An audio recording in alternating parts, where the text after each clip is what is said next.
আমাদের বক্তব্য খুব পরিষ্কার। আওয়ামী লীগ দিল্লিতে ফেরত আসবে, আওয়ামী লীগ কলকাতায় ফেরত আসবে, আওয়ামী লীগ সিলেটে ফিরবে না, ঢাকায় ফিরবে না, রাজশাহীতে ফিরবে না, খুলনায় ফিরবে না। অতএব 11 দলীয় সমাবেশ থেকে আমাদের বক্তব্য খুব পরিষ্কার যে এই 70 রাষ্ট্রের সাপেক্ষে বাংলাদেশ নামক রাষ্ট্রের জন্ম হয়েছে, যেই রাষ্ট্র থেকে আধিপত্যবাদ থেকে মুক্ত করে বাংলাদেশের আজাদী, স্বাধীনতা, সার্বভৌমত্ব সংরক্ষণ করবার জন্য শত শত হাজার হাজার মানুষ 24 জীবন দিয়েছে, রক্ত দিয়েছে।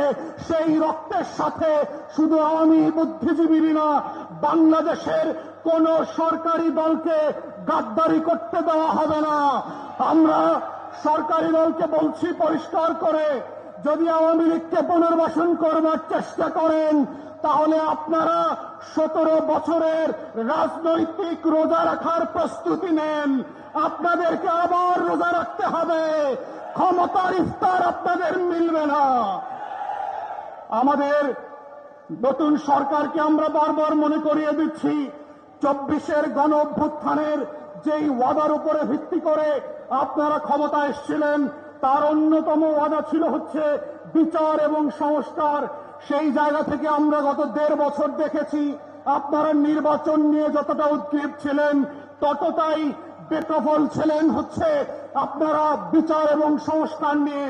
এবং আমরা শুধুমাত্র জুলাই জাতীয় সনদ না, শুধুমাত্র গণভোটের গণরায় না, আমরা দেখতে পাচ্ছি আপনাদের দলের তৈরি করা 31 দফার ইতিমধ্যে 7টা দফা আপনারা লঙ্ঘন করেছেন।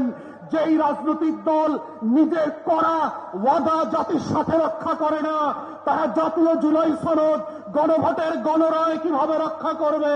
এই প্রশ্ন আজকে জাতির টেকনাফ থেকে তেতুলিয়া পর্যন্ত, রূপসা থেকে পাথুরিয়া পর্যন্ত প্রত্যেকটা বিভাগীয় সমাবেশে লক্ষ লক্ষ কোটি কোটি মানুষ আজকে একই প্রশ্ন করছে।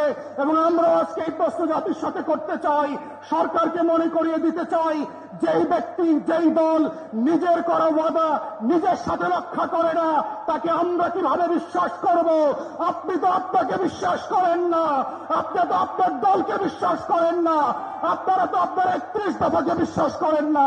অতএব আমাদের বক্তব্য খুব পরিষ্কার, জুলাই গণ অভ্যুত্থানে বাংলাদেশ বদলে গেছে, দিল্লির আধিপত্যবাদ এখানে ফিরবে না। রাতের বেলা ইমেল করে এনডিটিভিতে আর রয়টার্সকে সাক্ষাৎ দিয়ে দিনের আলোতে আওয়ামী লীগ ফিরতে পারবে না।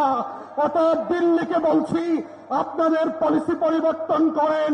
আওয়ামী লীগ ছাড়া নতুন বাংলাদেশের সাথে, নতুন ঢাকার সাথে আপনাকে সম্পর্ক করতে হবে।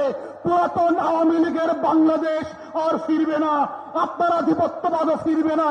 আমাদের লড়াই চলছে এবং চলবে।